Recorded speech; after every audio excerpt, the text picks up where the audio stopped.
Hi, everybody. I'm Donna Terrell, and this is Terrell Talk. It's my internet show on Fox16.com. And this time we are talking about taxes. Now that the season is here, there are changes this year that could very well affect how you file. So joining me to talk about some of those changes is Latasha McKinney. She is the district manager at Liberty Tax in Little Rock. I want to thank you for being with me. Thank you for having me. You know, I went online and I was looking at some of the changes, and some of them, I'm sure they affect many of us, but they definitely affect me. I want to start with the personal exemptions for 2019 and the standard deduction. That's changed.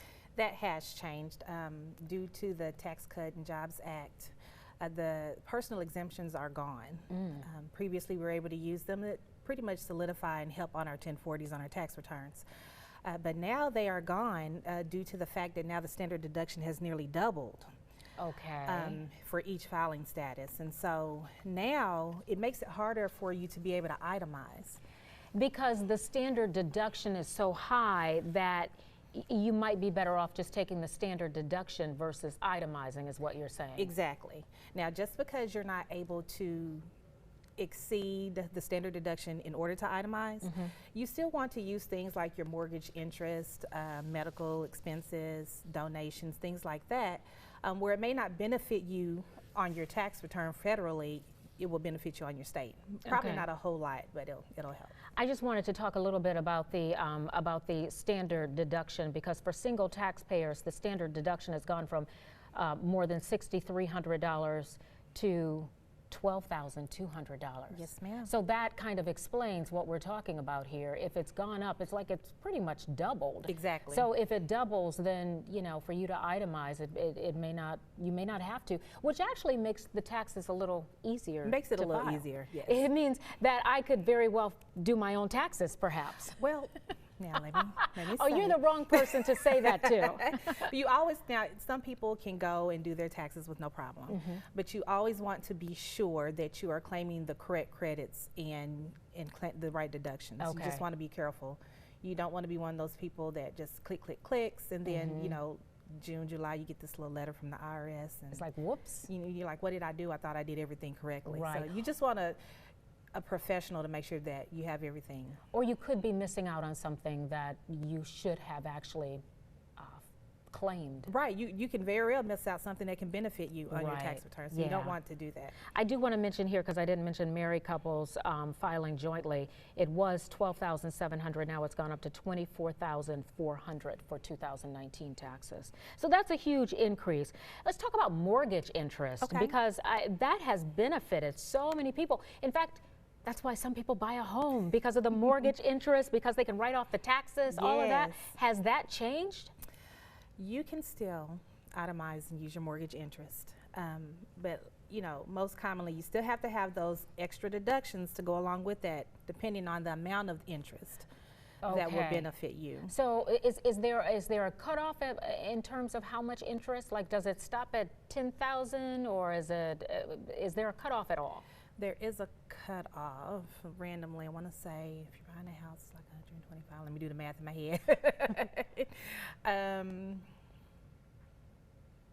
I've seen them go up as far as to 125. Okay. Okay. That's just in my personal experience. I've seen it go up that high. Okay.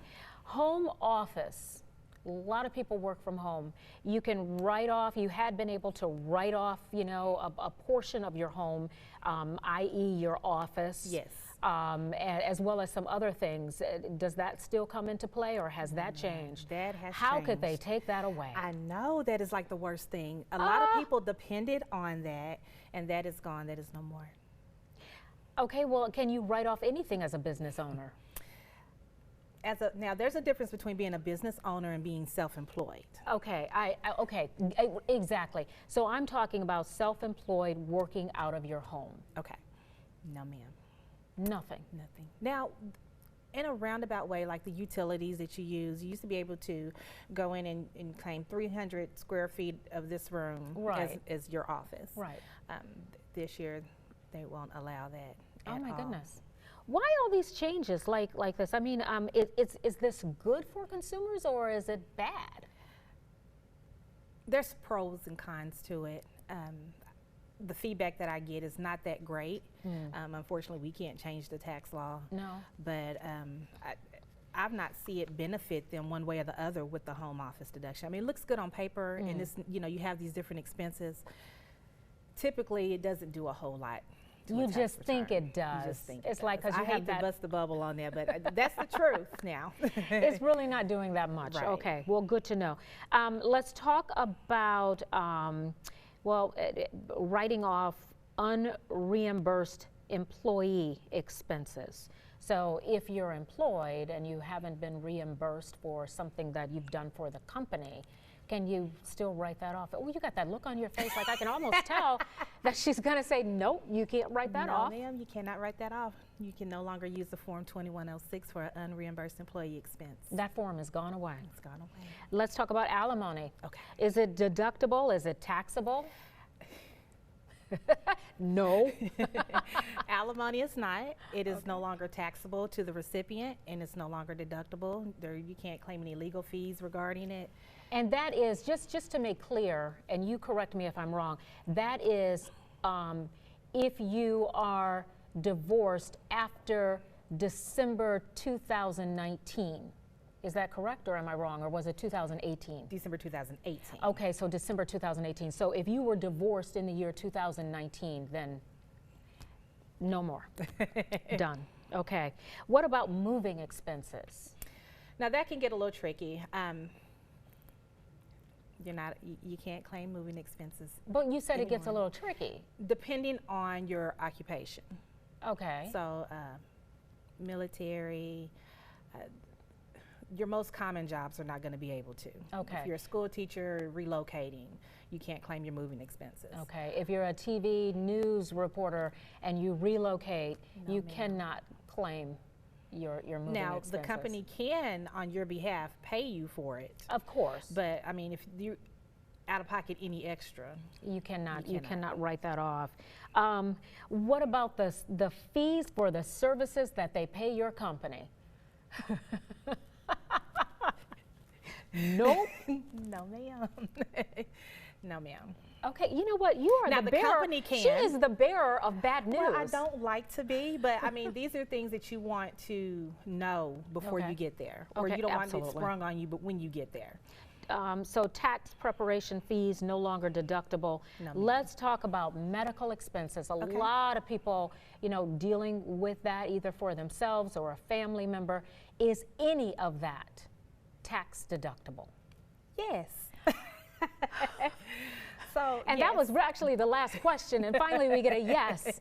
Okay, so how Yes, it much is. of it is tax deductible? Well, it depends on what you are claiming. So Okay. let's go doctor bills, medical co-pays, prescriptions.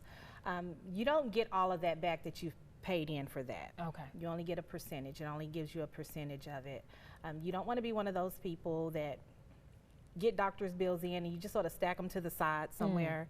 You don't want to use that. You didn't really necessarily pay for those. You accrued it, but you have to only claim what you paid out of pocket. Right. So if there's a bill pending that happened in 2019, you have not paid that. You cannot write that off because you did not pay that in the year Exactly. 2019. You can only Exactly. write off the portion that you paid. You cannot write off the portion that your insurance covered. Exactly. Only the portion that you paid. That you paid.